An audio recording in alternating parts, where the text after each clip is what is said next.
as we go through this podcast, part of the mission here is, as we're talking about real estate, we're talking about economics, and we're talking about all the things that make South Florida talking about Florida. You paying for dinner next time. is what the fix is. Can for I this get a guarantee on that? There's you absolutely cannot. There's no obvious fix to this. The fix is having podcasts like this open up the discussion, because one of the things that you will see, and David and I are certainly participants on the front line of it, is it's very difficult in client acquisition mode, in client service mode, or in public relations mode to talk plainly about the reality of this, right? It's not great business for David or I to step in front of an individual condo association and say, you guys have basically been skipping out on the bill for the last 20 years. By the way, this is America. This is the country and land of buy it now on credit, right, and never pay it back. Right. Or pay it This back is in the country we live. forever. This is the country rental where Lamborghinis. Yeah. this is the country where 80% of the people live, with credit card debt, living above their means. And so it's not shocking to me. It's within our culture to want something and not pay for it. Well, listen, and that's a South Florida hallmark, right? I mean, this is the land of the flex, right? I'm going to look the part. I call it smoking mirrors. is Right, what I call it. absolutely, I call it right. I smoking mean, mirrors. it's renting the exotic. Smoking mirrors or smoke and Smoke mirrors? and mirrors. Okay, good. It's the Because I haven't seen a Chicago. smoking mirror. Smoking mirrors. Yeah, it is. I mean, it's the renting the exotic car and putting on your Gucci purse or whatever it happens to be. That's all about perception and not about reality. And I think that's unfortunately the land that we've been living in around condominium. It's been about perception and not about reality. And the reality is now coming home, and we're having to deal with it. And it's having significant implications and effects upstream and downstream. And so I think as we move through these narratives, I think a lot of the people we're going to be talking to is saying, so solution build for us here, right? We all love living here. We love the South Florida lifestyle, but we got to pay for it. And Well, one of the things that we used to do in the old days when they were pushing development was they used to waive impact fees. right. And think about that. Think about downtown Miami, and think about that urban corridor from the bottom of Brickell to 36th Street, and think about the infrastructure, the sewer systems, the electrical lines, the power grids, and all of the buildings that had waived these infrastructure costs. Sure. And think about how many extra cars there are on the beach getting to and from Alton Road and going out past the airport. Think about the traffic on 836 West now and 826 North and South, or the Turnpike extension. It's crazy, the buildup that we have had, and yet the infrastructure has not kept up. Right. And that I do say that's a lack of vision. Because and look, and that's a political issue. I mean, that is a big, and we're going to get politicians And on here. I do want to ask a question about politics, because I'm glad you brought that up, David. Obviously, you're going to have political leaders on the show, in the future. On these numerous issues when it comes to real estate, infrastructure, traffic, et cetera, have you both noticed a difference in positions between Democrats and Republicans, or is this more of a neutral issue and it's more about fixing problems, or is there a real divide between the parties? Remember that when it comes to local elections, and when I mean local, I don't mean state representative. I mean local as in city commission, town council, and county commission. They are not Democrat or Republican. Okay. They run as individuals without parties. So, are there patterns? Yeah, there are patterns. I mean, I know that Daniela Levine Cava, who I know from many years ago, she's a big proponent for affordable housing, and she really wants to do something in affordable housing. And I hope we can get her on the podcast, and I hope we can get some state legislators on the podcast to talk about SB4 and what's coming up. Maybe Senator Pizzo, Representative Pizzo, and get some others on here. We have a lot of different issues that have to be addressed, and there's some hard truths that South Florida has to deal with.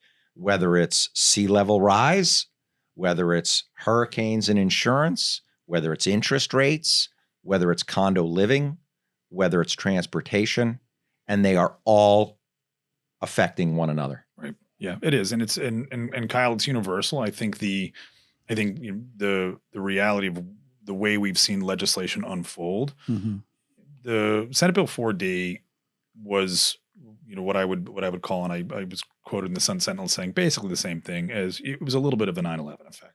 You had a tragedy, you had a loss of life, and you needed to address it. To David's point, any legislator had to make sure that was never going to happen again. And so they did the best they could in a very short period of time with a very complex piece of legislation. So I don't fault the legislature for having passed Senate Bill 4D. 154 didn't do a ton to modify it, a couple of tweaks here and there that, that created maybe a little more affordability, maybe a little more time. But I think at its core, the issue is one of connecting the dots of the economic impact of that type of legislation and what's going to happen downstream. And I think that's where we need to hear more from the local politicians about saying, with all of this as a given, what stance are we adopting as a city? How are we going to create sustainability? And I don't mean sustainability from an environmental standpoint. I mean sustainability from essentially saying we don't want to be the Roman Empire. We don't want this incredible gleaming city of steel and glass to collapse because we ignored some of the fundamental signals that we've been receiving for a long time that says we've got a perfect storm of a labor crisis in the form of what we talked about earlier about, a lack of accessibility to public transportation, wages that are climbing, incentives to be moving out of the city, not into the city, combined with an insurance market that is completely unaffordable, that we know is upside down in terms of unsustainable. It's insolvent. And then, high interest rates, prices that, should have, with all the other economic factors, come down by now that haven't, and then a lack of inventory. We have all of these pieces that are really a perfect storm to say, something's got to give eventually. I say get a snorkel because the dam's going to burst. But it's not to say. I know how to scuba dive. It's not. But it's not to say that it's unavoidable. It's to say that if we are not taking steps right now, a really detrimental outcome becomes unavoidable. I think right now everyone's going to suffer through the economic change that we're seeing this cause, but. But there's collapse is avoidable. But you also have a euphoria right now. Let's not forget the euphoria of people selling their homes and making a ton of money. Absolutely, and being so it's not all doom and gloom. In fact, I have all my friends. Not all my friends, but many of my friends in Miami Beach have, lived in these beautiful locations, and people are buying up their homes and knocking them down, paying them a huge amount of money, and they're moving from homes to condos. Right. Well, we're becoming a little bit of a second world economy that way, where we've got this. Large, upper class. Right. There's no middle here in Miami. The middle is disappearing, right? We don't have, and that's not healthy either. And I told my friends in the Midwest that, living in Miami, it's very much, as I see it, as I'm a non-Floridian, haves and have-nots. Absolutely. And I do see that. And what you are talking about moving into 2024, is any of this going to be a voting issue, do you think? Or are people like myself just not educated enough for it to be a voting issue? Well, state government usually avoids referendum on issues like this because, they're acting in the public interest. And to say, you can't let the public decide issues of safety as a matter of law that way, typically. I think where you could see more public opinion weighing is in terms of the kind of incentives that are created for building or working in a city. I think you're going to see more. I see a local focus on public and affordable housing. I think that's got to be and transportation. I think transportation. I think those traffic. Are state and local issues that are very at a crossroads. Are transportation and affordable housing. I think because the rich will keep coming. Right. The rich will keep coming as long as we have two things: the ocean and the sun. And no income taxes. And no income. I forgot no income taxes. Okay. Well, we got the sun, right? We got the sand. Got the views. Got the views. Got the no taxes. Right. So it's going to keep getting sold. Sun, sand, and sold. That's going to continue. Yep. But the question is, who's going to support all that? Yep. And that's where the affordable housing and the transportation has to get resolved. And that requires leadership. And we don't. I hate to say it, but we're not there yet. We're not there yet. Yeah. David, I was at a city council meeting in another town not too far from here, and they were talking. Was it the Land of Oz? And they were talking about affordable housing. And, you hear the dog whistles and the unsaid words about people who are in affordable housing. So it seems like that people who are living in, let's say, more prestigious areas, they like the concept of affordable housing, but they don't want it near them. We don't want those people in our area. How do you feel that we address that to address the issue that you're talking about, that's going to be at the foundation of sustaining what's going on? Well, part of that is education, to educating people that affordable housing is not bringing criminal elements to your neighborhood. It's bringing people who can help service your area.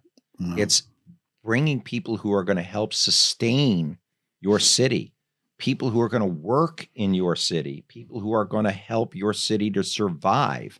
If you have an assistant city manager who has to live an hour and a half away and can't really help the city that he's working in because he's so far away, he's going to have a problem. Right. Or you're going to have a problem. And so we need to be able to find a way to integrate the haves, the have-nots, the middle class, and find a way for everybody to have an opportunity to live in our city in a healthy, safe way. Kyle, I think that, historically, there has always been this divide between development and getting real estate developers rich and affordable housing, and it's sitting on opposite sides of a table. And I think where the room has been established here is for local governance, and whether it's in the form of an individual politician or a commission or even an ad hoc group, to be able to wear both hats, to have somebody who can be an advocate for responsible development. It's okay for people to make money, but you can't do that at the expense of community. You can't do that at the expense of suffering. And to have people who are not afraid to have that conversation out loud and to say, listen, I can be an advocate for development. And I can say, I want the biggest, most beautiful high rises that the city has ever seen go up. Sure. But it needs to come hand in hand with ensuring not just our ability to serve it. It's not just about our convenience.